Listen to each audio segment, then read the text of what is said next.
खवय्यांच्या जिभेचे चोचले पुरवण्यासह मनाला तृप्ती देणाऱ्या माफक दरात अनलिमिटेड शाकाहारी आणि मांसाहारी जेवणाची मेजवानी सोबत कोल्हापुरी तांबडा पांढरा रस्सा, अस्सल मालवणी सोलकढी आणि मसाले भात, भाकरी आणि तंदुरी रोटी एकाच छताखाली। मांसाहारी मध्ये अंडी, चिकन, मटन थाळी व प्लेट सिस्टीम आणि शाकाहारी थाळी उपलब्ध। एकापेक्षा एक लज्जतदार पदार्थ मिळण्याचे एकमेव ठिकाण हॉटेल मैत्री।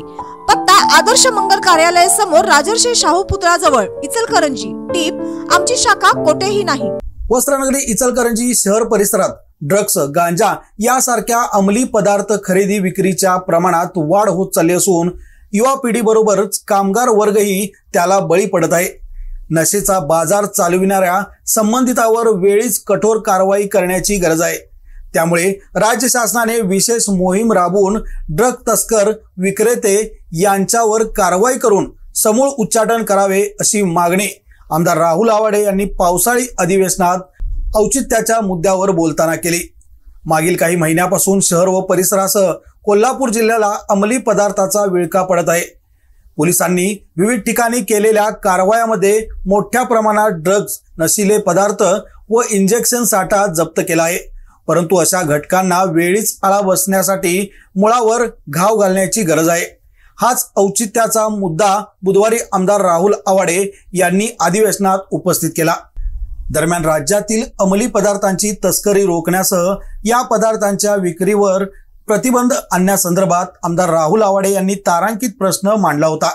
त्यावर उत्तर देताना गृहमंत्री तथा मुख्यमंत्री देवेंद्र फडणवीस यांनी अंमली पदार्थांच्या व्यापार व प्रसारास आळा घालण्यासाठी सर्वच पोलीस घटकामध्ये स्वतंत्र अंमली पदार्थ विरोधी कक्ष स्थापन केल्याचे सांगत अंमली पदार्थ टास्क फोर्स महाराष्ट्र राज्य पुणे यांची राज्यासाठी नार्कोड सचिवालय म्हणून तर विशेष पोलीस महानिरीक्षक अंमली पदार्थ विरोधी टास्क फोर्स यांची राज्यस्तरीय नोडल अधिकारी म्हणून नेमणूक केली असल्याचे सांगितले।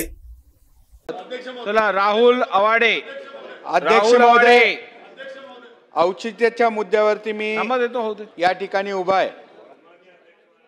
अध्यक्ष महोदय, इचलकरंजी ज्या मतदारसंघातून मी निवडून येतो ती औद्योगिक वसाहत आहे आणि या औद्योगिक वसाहतीमध्ये यंत्रमाग व्यवसाय हा फार मोठ्या प्रमाणात त्या ठिकाणी असल्यामुळं कामगारांचे आणि तिथं असणाऱ्या त्या परिसरामध्ये फार मोठ्या प्रमाणात तिथं येणं जाणं त्या ठिकाणी असतं।